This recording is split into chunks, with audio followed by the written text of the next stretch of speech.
ကျွန်တော်ရေမော်တာတစ်လုံးကိုရေမော်တာတစ်လုံးကိုပေါ့နော်ကျွန်တော်တို့ဒီဘောကွဲမကွဲကိုဘယ်လိုသိရလဲဆိုရင်အပြင်ကနေကြည့်မယ်ဆိုလို့ရှိရင်နံပါတ်1သိရတာကအတန်အကျယ်ကြီးမြင်မယ်ပေါ့နော်စူးနေတဲ့အတန်ဖြစ်ဖြစ်လုံးနေတဲ့အတန်ဖြစ်ဖြစ်အတန်ပေါ့နော်နှစ်မျိုးနဲ့ထွက်တယ်တချို့ကကြောက်ဂရုထွက်တယ်တချို့ကစွာပြီးတော့အတန်တွေစွာပြီးတော့ထွက်တယ်ပေါ့နော်ရေမော်တာဘောတစ်လုံးကွဲပြီဆိုရင်အဓိကများသောအားဖြင့်ကွဲတာကလည်းဒီလိုရှေးဘောတွေမှာပဲကွဲတာဒီလိုရှေးဘောတွေမှာပဲကွဲတာနောက်ဘောကမကွဲဘူးအလုံး100မှာ10လုံးလောက်တောင်မှမတွေ့ဘူးပေါ့နော်နောက်ဘောကွဲတယ်ဆိုတာဒီရှေးဘောပဲကွဲတာဘာလို့ကွဲလဲဆိုရေဝင်လို့ကွဲတယ်ပို့ပြီးတော့ဝင်ရုံးအောင်လို့ကွဲတယ်ပေါ့နော်အဲ့တော့ကျွန်တော်တို့ရေမော်တာဘောမကွဲကိုဘယ်လိုစမ်းရလဲဆိုရင်ဒါအတွင်းပိုင်းကိုလှပ်ပြီးလို့ရှိရင်စမ်းတဲ့နီလေးပေါ့နော်စမ်းတဲ့နီလေးကိုကျွန်တော်ဝင်ရိုးလေးထည့်လိုက်ဒီလိုလေးထည့်လိုက်ပါနော်အဲ့လိုလေးဝင်ရိုးလေးထည့်ပြီးတော့ရိုးလေးလှည့်ကြည့်လိုက်ထောက်နဲ့ဒီလက်မလေးနဲ့လက်ညိုးလေးအဲ့လိုလေးခံစားရတယ်ဗျာ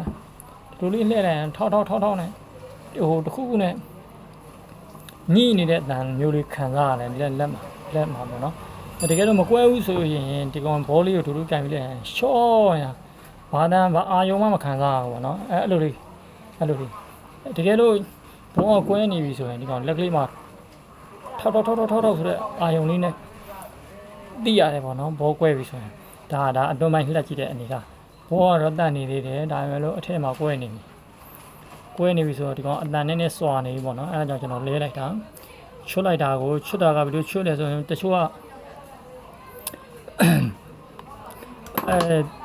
ပူလာနဲ့လည်းချွတ်တယ်ပေါ့နော်ပူလာနဲ့ချွတ်တယ်ကျွန်တော်ကတော့ရိုက်ဖြုတ်လိုက်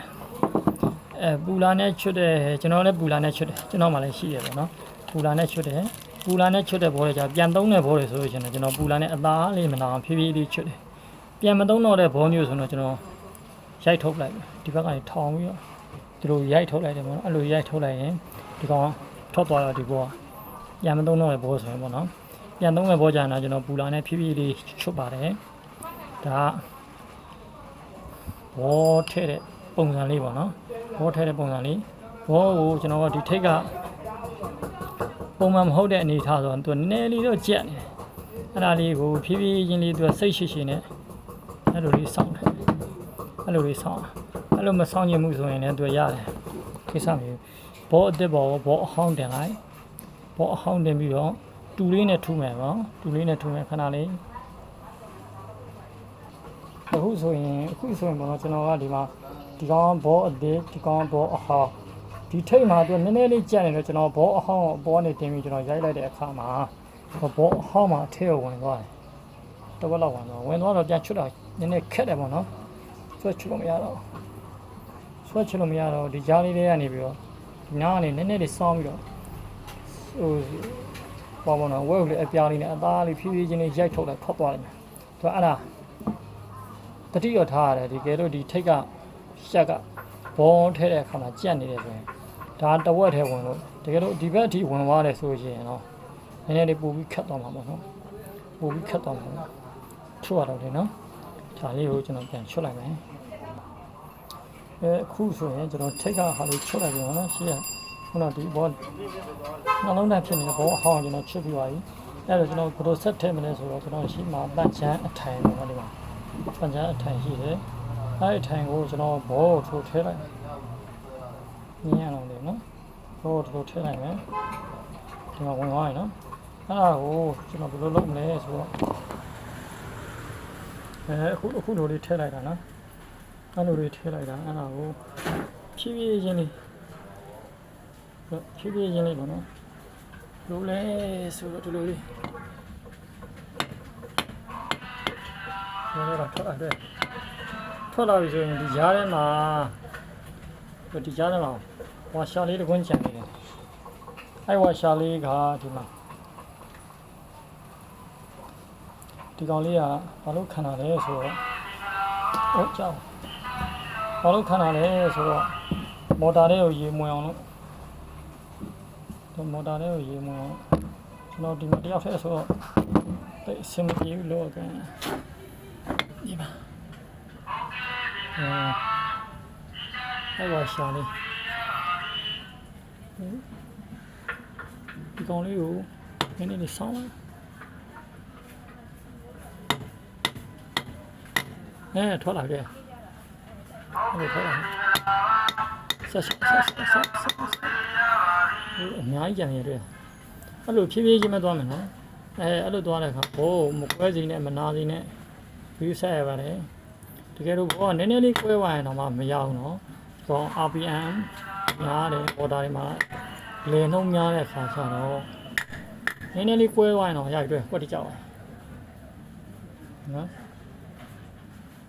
တော့တော့ဖက်ဆိုင်ကွက်တိကြောက်ပါပြီအဲ့လိုထည့်ရပါတယ်ဘောထည့်တာနော်ဘောထည့်တာဘယ်လိုမင်းရတယ်ဆိုရင်ဒီအဲ့လိုထည့်ရပါတယ်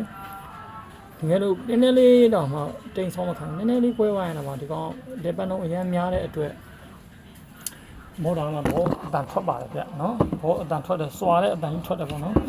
ပြန်ထည့်တဲ့ခါကျရင်ဒီမှာသူကနောက်မှာဘောထိန်းခွန်းလေးပါသေးတယ်ဘောထိန်းခွန်းလေးဒီလေအားလေးကိုဘယ်လိုမလဲဆိုတော့ဘောထိန်းခွန်းအဲ့ကောင်သူကအနေကြီးဘာဖြစ်လို့လဲဒီမှာဒီကွန်းလေးရတဲ့နောက်ကဘောထိန်းပြီးထားတယ်ကန်ပြီးထားပါနော်ကန်ပေးထားတာပါဘို့ဆိုကျွန်တော်တို့ကဒီမှာမော်တာထည့်ပြီးမော်တာထည့်တဲ့အခါကျရင်လည်းမော်တာထည့်တဲ့အခါကျရင်သူကထည့်ချင်တိုင်းထည့်လို့မရဘူးဒီပန့်ထိုင်တဲ့အခါကျရင်သူကဒီမှာမြင်ရတာမလဲဒီမှာတင်ကြတာရေးသူကဒီဘက်ကဝင်ပြီးတော့ရေးရဒီလိုတက်မှာဒီကအထွက်ဒီကအဆုပ်ဒီကနေဆုပ်ဝင်ဒီကနေဆုပ်ပြီးတော့ရေးရဒီလိုဝိုက်ပြီးတော့မော်တာဒီလိုလဲတာလေဒီကနေစုပ်ပြီးတော့ဒီညာကန့်ထားတာနှစ်ခုချားထားတာပေါ့နော်နှစ်ခုချားထားပြီးဒီကနေစလဲရေးရလဲပြီးတော့ဒီကိုရိုက်တင်တာအဲ့မှာဒီကနေထွက်လာအဲ့လိုပေါ့နော်ဒါလေးကအပန့်ကိုစတက်တဲ့အနေထားလေးပေါ့နော်အနေထားလေးမှာသူကဒီကောင်လေးကိုထိတ်တဲ့ထားပါတယ်နော်ဒီကောင်လေးကိုဒီပန့်ဒီသင်္ကေတလေးကိုထိတ်တဲ့ထားပါတယ်ပြီးလို့ရှိရင်နောက်ဖုံးမယ်ပေါ့နော်နောက်ဖုံးတဲ့ခါကျရင်ဒီမှာဘောအထိုင်လေးပါတယ်အဲ့ကောင်လေးကိုဒီစာကြအောင်ထည့်ပါနော်အဲ့ကောင်လေးမကြရင်မော်တာထဲမှာဂရုံနဲ့ဖြစ်သွားတတ်ပါတယ်ဗျခုဆိုရင်ကျွန်တော်ကစကူစုံမယ်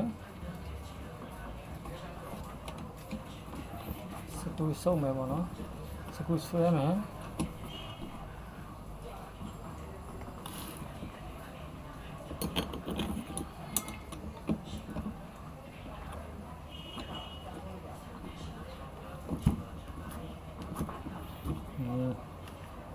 ဒါမော်တာတစ်လုံးရဲ့အဓိကအပိုင်းတွေပါပဲဗျနော်လွယ်တကူကိုအိမ်မှာကိုပြင်လို့ရအောင်ဝါသနာပါတဲ့ညီကိုတွေအတွက်ဆိုရင်ပေါ့နော်ဟိုကကိုလွယ်တကူအိမ်မှာပြင်လို့ရအောင်ကျွန်တော်တင်ပေးခြင်းဖြစ်ပါတယ်ပညာဒါနအနေနဲ့ပေါ့နော်ဒါလေးကတော့ကျွန်တော် YZ လို့ခေါ်ပါတယ်နော် YZ လို့ခေါ်တယ်ဒီကောင်လေးကတော့ Impala လို့ခေါ်တယ်ဒီကောင်လေးကိုကျွန်တော်ကချွတ်တဲ့ခါကျရင်ဒီကောင်လေးတွေမနာအောင်ချွတ်ရပါတယ်ဗျနာဝါတာဒီကောင်လေးကျိုးသွားတာဆိုရင်ရေတက်လုံးနှဲသွားပါတယ်နော်နှဲသွားပါတယ်နော်